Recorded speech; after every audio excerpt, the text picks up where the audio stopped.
When Joe Rogan started hinting that powerful people in entertainment were quietly aligning with political power to protect their own, a lot of names came up.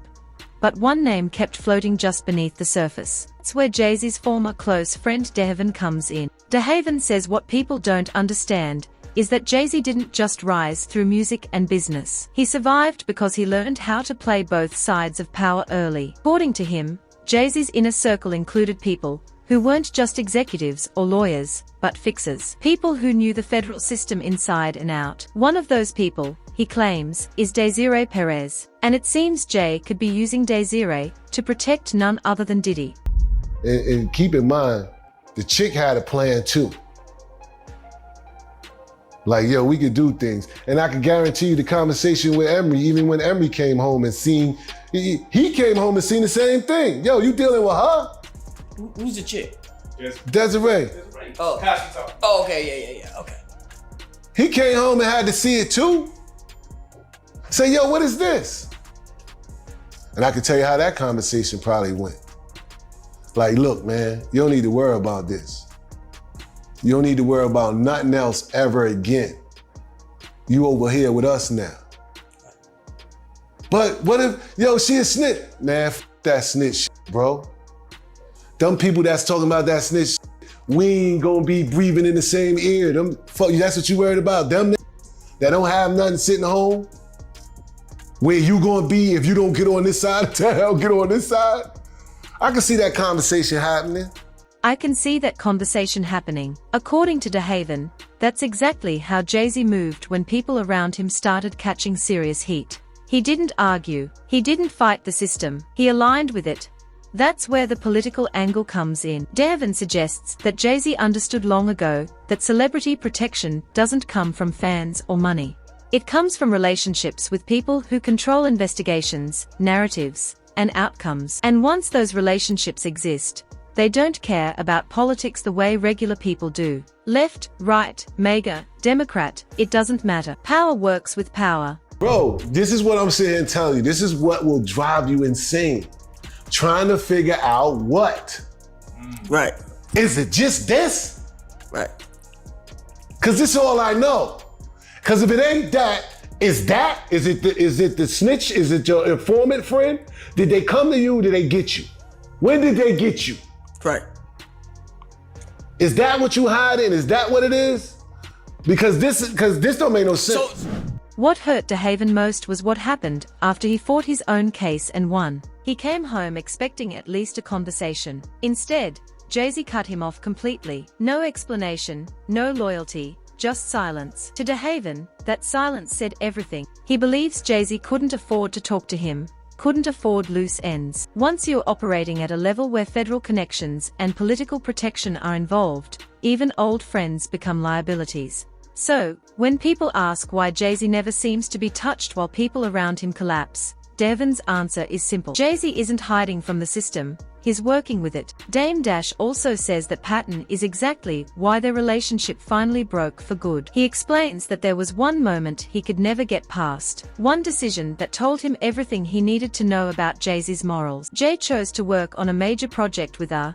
Kelly, even though serious allegations involving Aaliyah were already widely known at the time. They did a project with R. Kelly knowing that he had Aaliyah. How much more of that? You know what I'm saying? What more would you need? So your supposed best friend, partner, does a project with someone that he knows your partner's girl when she was a child. And you still say that had nothing to do with me, I'm gonna still get money with him. You know, that one was a wake-up call for real, for sure. And I don't think anyone that's human, if anyone could look the other way from that, they're a sucker. That a man should stop calling themselves a man if they can hang out with a dude that will work with someone the person they love.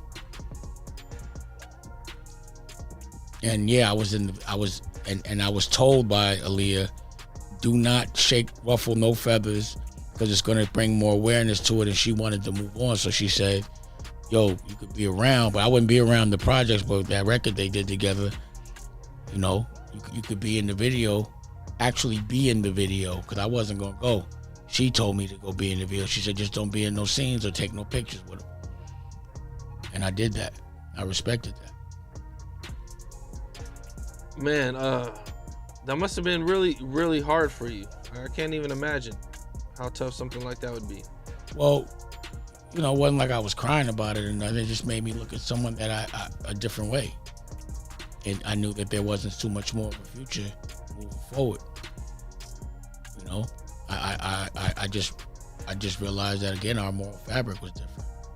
What shocked Dame even more was how long people continue to look the other way. He says it always seems like everyone suddenly finds their conscience only after someone gets arrested or publicly exposed. Before that, they stay quiet. They still show up.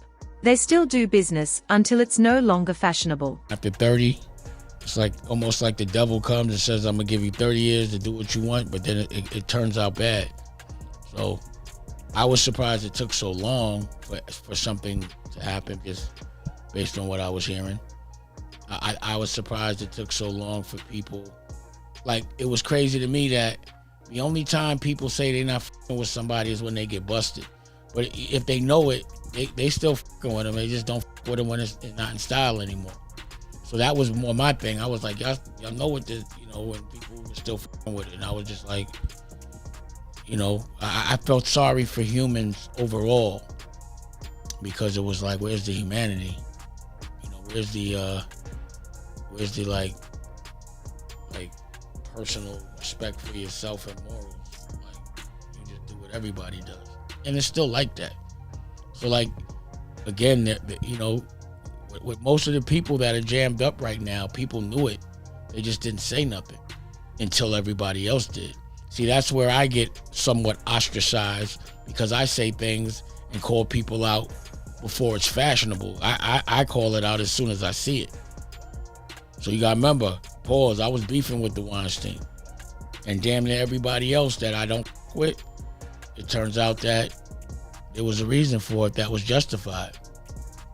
It's just everybody else was scared to say something.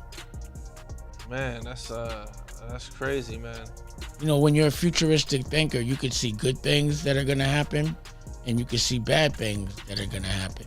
It's just using logic. 1 + 1 = 2. You know, illegal stuff for a certain amount of time equals at some point you're gonna get jammed up. You know, it's just, sometimes it bugs me out how long it be taking. But there's a lot of things that are going on in this world today that I'm like, I can't believe it hasn't, you know, when are these motherfuckers gonna get their skirt pulled, you know what I mean? Like, when are people gonna be able to see the real logic behind the evil that everyone worships? Is unconsciously worshiping someone that's evil devil worship? I think it is, whether you're conscious of it or not. The devil's never gonna tell you they're the devil. They're gonna come and make you think they're God, and then you're gonna worship them. That's why I'm really particular about the way I move on holidays, because I don't know really what the fucking holiday. For Dame, all of this ties back to how he was raised. Harlem taught him that character matters more than money, that you don't compromise your integrity just to stay connected, and that knowing when to walk away is just as important as knowing how to win. That's why he walked away from Jay-Z. Some people believe Jay-Z may be standing in front of Diddy right now because he knows how close the spotlight is getting, not just on Diddy, but on anyone connected to him. And according to Jaguar, right, that fear isn't random. She says Jay-Z knows exactly how this movie ends, because he's been part of the same world. Jaguar claims her perspective comes from first-hand experience. In the early 2000s, she worked closely around Jay-Z's circle as a backup singer. She says what she saw behind the scenes didn't match the public image at all. And in her words, the difference between Jay-Z and Diddy wasn't character. It was timing. Carter is just as bad as the diddler. And I know that for a fact. I got the scars to prove it.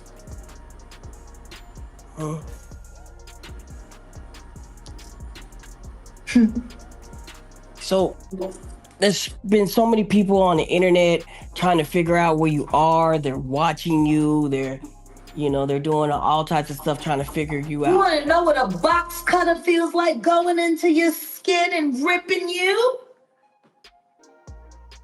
I can tell you how it feels.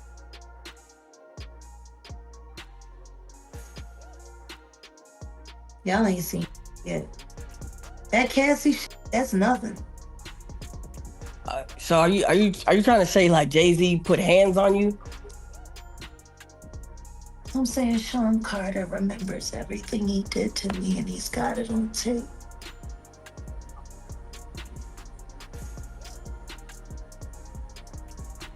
Just like Diddy.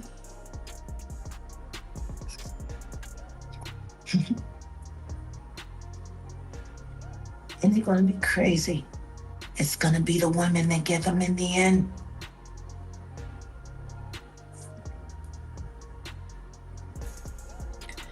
So you say that that Jay-Z! And I think it's time for him to start speaking up about his very good friend.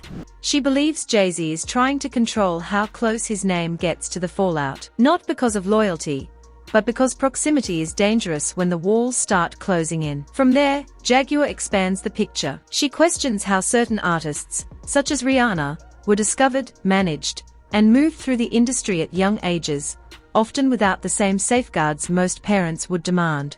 What would it take for Jay-Z to go down like Diddy did? I don't know. But I got an idea that Evan Rogers is gonna help me figure that out.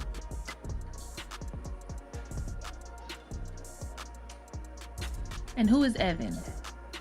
Evan was the producer who only seemed to work on teeny bopper projects, who discovered Rihanna at 3 a.m. in the morning in a hotel room on the island where she comes from, with no parental supervision.